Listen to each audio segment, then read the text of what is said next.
Subscribe કરો એ hi news India ચેનલને, પછી યુટ્યુબ એપ પર બેલ આઇકોનનું બટન દબાવો અને નિહાળો એ હાઈ ન્યૂઝ ઇન્ડિયા ચેનલ.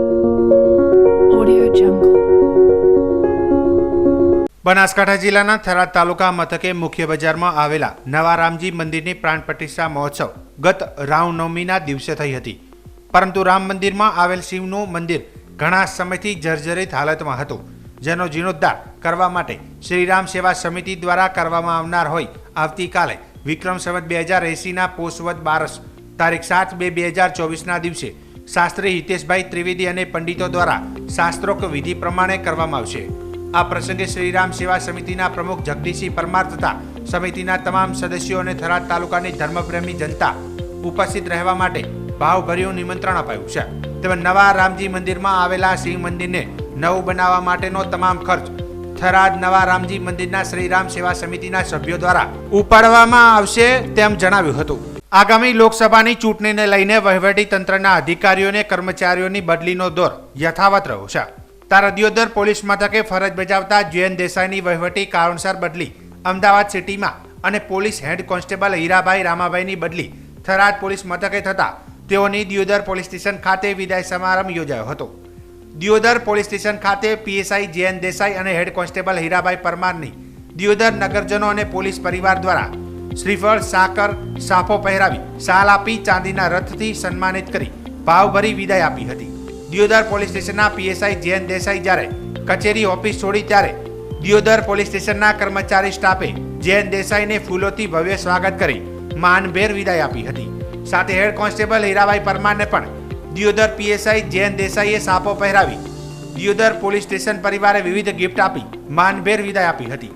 આજે દિયોદર પોલીસ મથકે એક અધિકારી અને એક હેડ કોન્સ્ટેબલની વિદાય પ્રસંગે દિયોદર તાલુકાના રાજકીય, સામાજિક અને વિવિધ સંગઠનો દ્વારા શાલ આપીને સન્માનિત કરાયું હતું.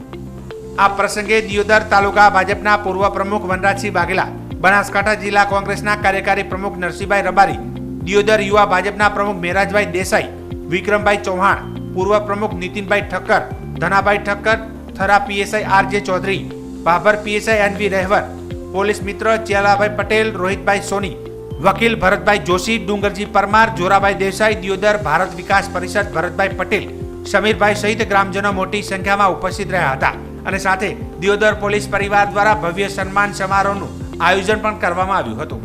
જેમ વનરાજસિંહ બાપુએ કીધું કે સાહેબ તમે અહીંયા સમાધાન વલણ ને બધી વાતો કરી, પણ એ બધું ક્યારે શક્ય છે? મારો સ્ટાફ જે સારો હતો, મારા સ્ટાફનો પૂરેપૂરો મને સપોર્ટ હતો અને મારા સ્ટાફે જ્યારે પણ મારી જોડે અને જ્યારે મોટા મોટા બંદોબસ્ત આવ્યા અને મારી સાથે રહ્યા અને મને સાથ અને સહકાર આપ્યો.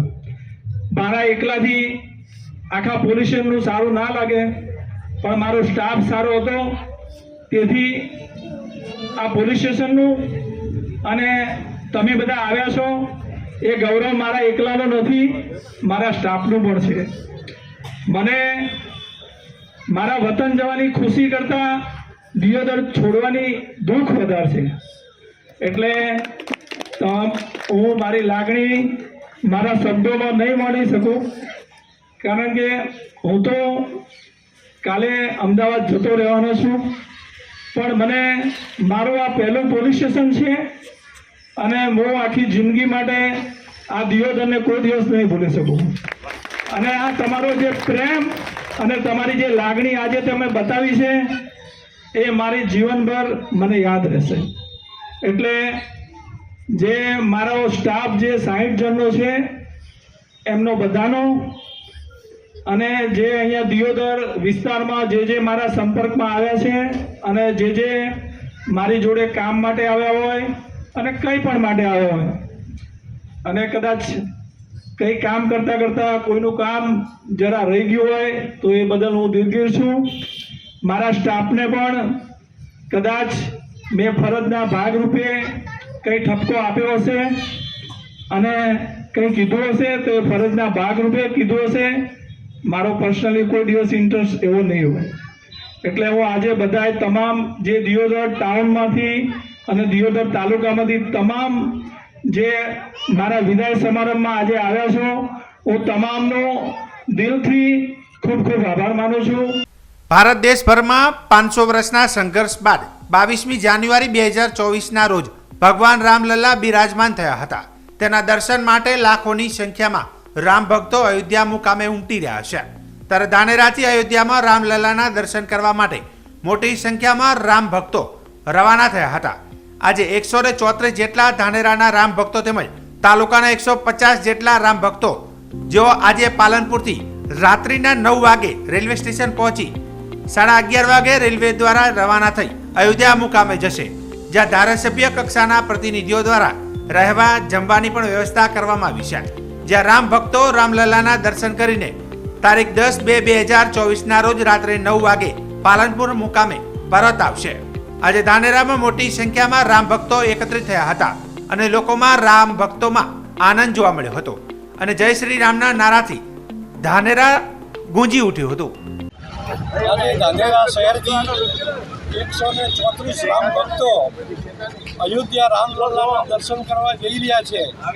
જે શહેરની 134 સંખ્યા છે, તાલુકામાંથી 150ની સંખ્યા છે અને પાલનપુર એમને 9 વાગે પહોંચવાનું છે. જેથી 11:45 રેલવે છે અને એ બધા એકી સાથે રેલવે અયોધ્યા જો નક્કી છે રેલવે સ્ટેશન ઉતરશે. તેઓ એમની વ્યવસ્થામાં ધારાસભ્ય કક્ષાના માણસ એમના પ્રતિનિધિ તરીકે હાજર રહેશે. એમને જમાડવાની રહેવાની વ્યવસ્થા કરશે, તે દર્શનની પણ વ્યવસ્થા કરશે અને વળતા આના ટ્રેનમાં 10 તારીખે સવારે 9 વાગે પાલનપુર ઉતરશે અને રામલલ્લાના દર્શન કરીને પરત આવશે.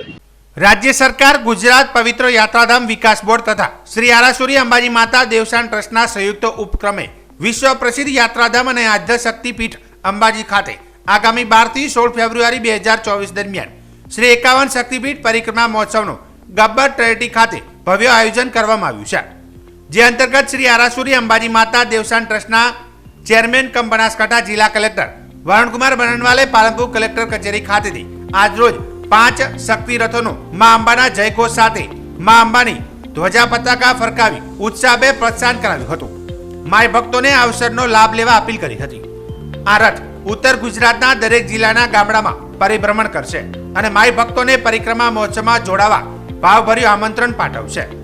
શ્રી 51 શક્તિપીઠ પરિક્રમા મહોત્સવ અંતર્ગત વિશ્વભરમાં બિરાજમાન 51 શક્તિપીઠના એક સાથે દર્શનનો લાહવો લેવા માટે શ્રી આરાસુરી અંબાજી માતા દેવસ્થાન ટ્રસ્ટ દ્વારા સૌ ભાવિક ભક્તોને આમંત્રિત કરવામાં આવ્યા છે. જેના ભાગરૂપે 5 શક્તિરથ ઉત્તર ગુજરાત અને મધ્ય ગુજરાતના જિલ્લાઓમાં ફરશે અને શ્રી 51 શક્તિપીઠ પરિક્રમા મહોત્સવનો પ્રચાર પ્રસાર કરશે. પરિક્રમા મહોત્સવના પ્રચાર પ્રસાર અર્થે નીકળેલા શક્તિરથ જે પણ ગામમાં પ્રવેશ કરશે એ ગામમાં ભાદરવી પૂનમના મેળામાં અંબાજીમાં આવતા યાત્રા સંઘો દ્વારા રથનું ભવ્ય સ્વાગત અને સામયું કરવામાં આવશે. તેમજ રથની શોભાયાત્રા અને આરતી જેવા ધાર્મિક પ્રસંગો દ્વારા દરેક માઈ ભક્તોને પરિક્રમા મહોત્સવનો લાભ લેવા જાહેર આમંત્રણ આપવામાં આવશે. આ પ્રસંગે કલેક્ટર શ્રી વરુણકુમાર બરનવાલે જણાવ્યું હતું કે આગામી 12 થી 16 ફેબ્રુઆરી 2024 દરમિયાન શ્રી 51 શક્તિપીઠ પરિક્રમા મહોત્સવ યોજાઈ રહ્યો છે. ત્યારે વહીવટી તંત્ર દ્વારા પરિક્રમા પથ પર ભાવિક ભક્તો માટે સેવા, સુરક્ષા, મેડિકલ, સફાઈ માટેની સગવડો માટે સાંસ્કૃતિક કાર્યક્રમો સહિતની વ્યવસ્થાઓ અને મા અંબાની ભવ્ય આરતીનું સુંદર આયોજન કરવામાં આવ્યું હોવાનું જણાવી યાત્રા અને જાત્રાના અમૂલ્ય અવસરનો લાહવો લેવા ભાવિક ભક્તોને અપીલ કરી હતી. રથના પ્રસ્થાન પ્રસંગે જિલ્લા વિકાસ અધિકારી એમ.જે. દવે, અંબાજી મંદિર વહીવટદાર સિદ્ધિ વર્મા સહિતના અધિકારીઓ ઉપસ્થિત રહી શક્તિ રથને પ્રસ્થાન કરાવ્યું હતું. કયા પ્રકારનો કાર્યક્રમ હશે અને ભક્તો મોટી સંખ્યામાં આવશે તો તેમને અગવડ ન પડે તે માટે કેવી સુવિધા કરાઈ છે? देखिए आगामी 12 તારીખથી 16 તારીખ દરમિયાન અંબાજી ખાતે 51 શક્તિપીઠ પરિક્રમા મહોત્સવનું આયોજન ગુજરાત સરકાર, યાત્રાધામ બોર્ડ અને મંદિરના ટ્રસ્ટ દ્વારા કરવામાં આવ્યું છે. 12 તારીખથી 16 તારીખ દરમિયાન રોજના લાખોની સંખ્યામાં ભક્તો 51 શક્તિપીઠની પરિક્રમા માટે આવશે. એમના માટે ટ્રાન્સપોર્ટેશનની સુવિધા, ભોજનની સુવિધા, બાકી અન્ય જે યુટિલિટીઝની જરૂર પડે છે એ તમામ સુવિધાઓ યાત્રાધામ બોર્ડ, ગુજરાત સરકાર અને મંદિરના ટ્રસ્ટ દ્વારા ત્યાં અંબાજીની અંદર ઊભી કરવામાં આવનાર છે. હું આપના થકી બધા મારી ભક્તોને અપીલ કરું છું કે આ પરિક્રમા મહોત્સવ દરમિયાન મોટી સંખ્યામાં આવીને અંબાજીમાં દર્શન કરી ધન્યતા અનુભવે. આ 5 રથો પ્રસ્થાન કરવામાં છે, કયા કયા જિલ્લામાં ફરશે અને કેવી રીતે પ્રચાર પ્રસાર? જે આ પાંચ રથો આજે જે પ્રસ્થાન કર્યા છે એ 51 શક્તિપીઠ પરિક્રમા મહોત્સવનું પ્રચાર પ્રસાર આ આજુબાજુના ઉત્તર ગુજરાત અને મધ્ય ગુજરાતના તમામ જિલ્લાઓમાં ફરીને એમનું રૂટ બનાવ્યું છે. એ તમામ ગામોમાં ફરીને પ્રચાર પ્રસાર કરશે. બનાસકાંઠા જિલ્લાના અંતરિયાળ ગામોમાં ભૂંડનો ત્રાસ યથાવત જોવા મળ્યો છે, જેમાં લોધરાણી ગામના ધેગાભાઈ મણવર નામના ખેડૂતે સરકાર પાસે માગણી કરતા યે ન્યૂઝ ઇન્ડિયાના માધ્યમથી જણાવ્યું હતું કે સરહદી વિસ્તારોમાં જંગલી ભૂંડનો ત્રાસ હોવાથી ખેડૂતોને પાક લેવા લોઢાના ચણા સમાન કહી સરકાર સામે વિવિધ માગણીઓ મૂકી હતી. જેમાં શ્રવણભાઈ મણવરે જણાવ્યું હતું કે જંગલી ભૂંડને રોકવા અલગથી વ્યવસ્થા કરી આપવા અથવા તો સરકારશ્રીની યોજના મુજબ કાંટાળી તારવાડની 1 હેક્ટરની મર્યાદામાં કરી બોર્ડરના છેવાડાના ગામોમાં 100% લાભ આપવામાં આવે તેમજ સબસિડી વધારે માત્રામાં આપવામાં આવે તેમજ ઓનલાઈન ફોર્મ ભરવાની પ્રક્રિયા બોર્ડરના ગામડાઓ માટે વધુ સમય મર્યાદા આપે તેવી માંગ કરી હતી. ઢાંગાભાઈ અમીરાભાઈ મણવર આ અમારે ભૂંડ ખોદી નાખે છે, આ કાસા એડા ઉછળી નાખ્યા. આ સરકાર કોઈ તારબંધી બીજી કરી છે તો રેવાય છે પાક, નકા કોઈ રેવાય જતા નથી. તે એટલી સરકાર આગળ છે વિનંતી કે અમને તારબંધી સબસિડી આલે અને તારબંધી કરી છે. વાવ તાલુકાના સરહદી વિસ્તાર એવા લોધરાણી ગામમાં ભૂંડનો બહુ ત્રાસ વધી ગયેલ છે. સરકારશ્રીને નમ્ર વિનંતી કે કોટાળી તારની વાડની જે સબસિડીની યોજના છે તે 1 હેક્ટરની મર્યાદામાં કરી આપે અને ઓનલાઈન જે અરજી થાય છે તે સ્કીમ તરત પૂરી થઈ જાય છે તો તે બોર્ડરના અંતરિયાળ વિસ્તાર ગામડાઓમાં એના માટે નવી પદ્ધતિ લાવે એવી આશા. બનાસકાંઠા જિલ્લાના વાવ તાલુકાના સપરેડા ગામે શાળામાં વિદ્યાર્થીએ આપઘાત કર્યો હોવાની વિગતો સામે આવી હતી. જેમાં પ્રાપ્ત માહિતી અનુસાર ઢીમા ગામનો સાવન જગદીશભાઈ સાધુ નામનો વિદ્યાર્થી સપરેડા ખાતે આવેલી માલાણી માધ્યમિક શાળામાં અભ્યાસ કરતો હતો અને ત્યારબાદ સ્કૂલ કેમ્પસમાં આવેલી હોસ્ટેલમાં રહેતો હતો. ત્યારે વિદ્યાર્થીઓ સવારના 9 વાગ્યાના સમયે ગણિત પેપર આપવા ગયા હતા. ત્યારે વિદ્યાર્થી સાવન જગદીશભાઈ સાધુ પરીક્ષા રૂમમાંથી નીચે ઉતરી હોસ્ટેલ રૂમમાં જઈને આપઘાત કર્યો હોવાનું જાણવા મળ્યું હતું. બનાવની જાણ અન્ય વિદ્યાર્થીઓને બોલાવવા જતા ખબર પડી હોવાથી વિદ્યાર્થીઓએ શાળાના શિક્ષકોને જાણ કરતા તાત્કાલિક ઉતારીને સારવાર અર્થે ખસેડાયો હતો. જોકે સારવાર અર્થે લઈ જતા અધવચ્ચે વિદ્યાર્થીનું પ્રાણ પંખીડું ઉડી ગયું હતું. ત્યારબાદ પોલીસને જાણ કરી વિદ્યાર્થીના મૃતદેહને પીએમ અર્થે વાવ સરકારી હોસ્પિટલ ખાતે ખસેડવામાં આવ્યો હતો. તેમજ વાવ પોલીસે એડી નોંધી વધુ તપાસ હાથ ધરી હતી. ત્યારે પોલીસે પંચનામું કરવા મૃતક સાવન સાધુના પરિવારજનો તેમજ સંચાલકોએ ઘટના સ્થળે ગયા હતા, જ્યાં વિદ્યાર્થીની બેગ ચેક કરતા સુસાઇડ નોટ મળી આવી હતી, જેમાં હું જાતે મરું છું, દુઃખી ન લગાડતા તેવું લખેલું હતું. જોકે આ સમગ્ર મામલે યે ન્યૂઝ ઇન્ડિયાના પત્રકારે વાવ પીએસઆઈની સાથે ટેલિફોનિક વાતચીત કરી હતી અને જણાવ્યું હતું કે સુસાઇડ નોટ અંગે હાલ તપાસ હાથ ધરી છે. બનાસકાંઠા જિલ્લાના વાવ તાલુકાના ભાટવર ગામ આરોગ્ય મંદિર અને ભાટવર વાસ પીએસસી ખાતે જાપાનની ટેકનોલોજી ધરાવતું એક્સરે મશીન આવી પહોંચતા છાતીના ભાગમાં દુખાવો, લાંબા સમયથી ખાંસી અને ગળફો આવતો હોય, ગળફામાં લોહી આવતું હોય તેવા ટીબીના લક્ષણો ધરાવતા દર્દીઓનું નિદાન કરી એક્સરે પાડી તપાસ કરી અને સચોટ નિદાન આપે તેવું મશીન ભાટવર ગામ ખાતે આવેલું હતું. તેમાં ફૂજી ફિલ્મ વાનના એસેસમેન્ટ માટે જાપાનથી ડોક્ટર અને તેમની ટીમ આવી, જેમને વાવ તાલુકાના health officer doctor Bharatbhai Manvar સાથે ચર્ચા કરી વાવમાં ટીબીના રોગ વિશે સંતોષકારક માહિતી મેળવી. જેમાં જાપાની ટીમે ભાટવર ગામના આગેવાન ભગવાનભાઈ બ્રાહ્મણ, બાલુભા વાઘેલા, એસટીએલએસ વિમલ દવે, ડાયાભાઈ પરમાર સાથે ખેતર જઈ ફિલ્ડ વિઝિટ પણ કરી હતી. ભાટવરમાં ફરજ બજાવતા નાઈ સુરેશભાઈ તથા લક્ષ્મીતાબેન, સીએચઓ ધવલભાઈ જયસ્વાલ તથા રૂપસીભાઈ એમપીએચડબલ્યુ, ગીતાબેન એફએસડબલ્યુ હાજર રહી અને લાભાર્થીઓને સેવા આપી હતી. જેમાં ગામના લોકોએ બહોળી સંખ્યામાં લાભ લીધો હતો. જેમાં કાર્યક્રમ અંતર્ગત 80 લોકોએ એક્સરે પડાવ્યો હતો. તેમજ ઘણા લોકોની ગળફા દ્વારા સીબી નાટ જેવા ટેસ્ટની તપાસ કરવામાં આવી હતી. જેમાં સરકારશ્રી લાભ લેવા ગામના બહોળી સંખ્યામાં લોકો આવ્યા હતા. જેમાં ભાટવર પીએચસીના medical officer doctor Sureshbhai Mali અને એમપીએસએસ ભારમલભાઈ હાજર રહી આ પ્રોગ્રામને સફળ બનાવ્યો હતો. फूजी फिल्म इंडिया का ये कॉर्पोरेट सोशल रिस्पॉन्सिबिलिटी का इनिशिएटिव है, जिसमें हम लोग गुजरात में 2 वैन्स चला रहे हैं और इनमें हमने अपनी इक्विपमेंट यूज़ की है जो एक्सरे कर सकती है और ये एक पोर्टेबल मशीन है जिसको हमने इस गाड़ी के अंदर लगा रखा है. और ये सेम चीज़ हम लोग बनासकांठा की पूरे डिस्ट्रिक्ट में और वलसाड़ में पूरे डिस्ट्रिक्ट में कर रहे हैं.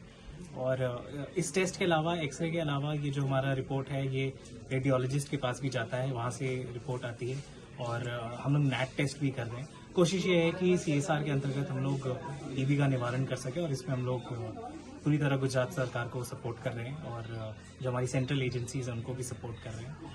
अपोलो इस काम को हमारे लिए कर रहा है और हर गांव हर तालुका में जाकर वो ये करने की कोशिश कर रहे हैं कि ज़्यादा से ज़्यादा लोगों को हम लोग स्क्रीन कर पाएँ अपनी। આજે ભાટવર ગામે વાવ તાલુકામાં ફુજી ફિલ્મ જાપાન તરફથી એક્સરે વાન મોકલવામાં આવેલ છે। એ એક્સરે વાનની અંદર ભાટવર ગામે કુલ આપણે 80 જેટલા એક્સરે પાડેલ છે અને ટીબીના રોગનું નિદાન કરેલ છે।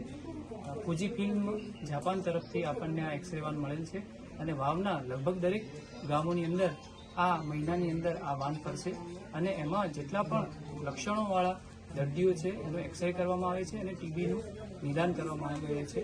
આપણે ફુજી ફિલ્મ જાપાનના ખૂબ જ આભારી રહીએ કે અમને આપણને આ એક્સરે વાન આપી છે અને આપણે ટીબી નાબૂદ કરવાનું જે આપણું લક્ષ્ય છે 2025 સુધી એમાં ખૂબ જ ઝડપપૂર્વક સફળતા મેળવીશું અને આપણા પંચાયત અને આપણા ગ્રામ પંચાયતને ટીબી મુક્ત કરીશું। સબસ્ક્રાઇબ કરો એ હાઈ ન્યૂઝ ઇન્ડિયા ચેનલ ને પછી YouTube એપ પર બેલ આઇકોન નું બટન દબાવો અને નિહાળો એ હાઈ ન્યૂઝ ઇન્ડિયા ચેનલ।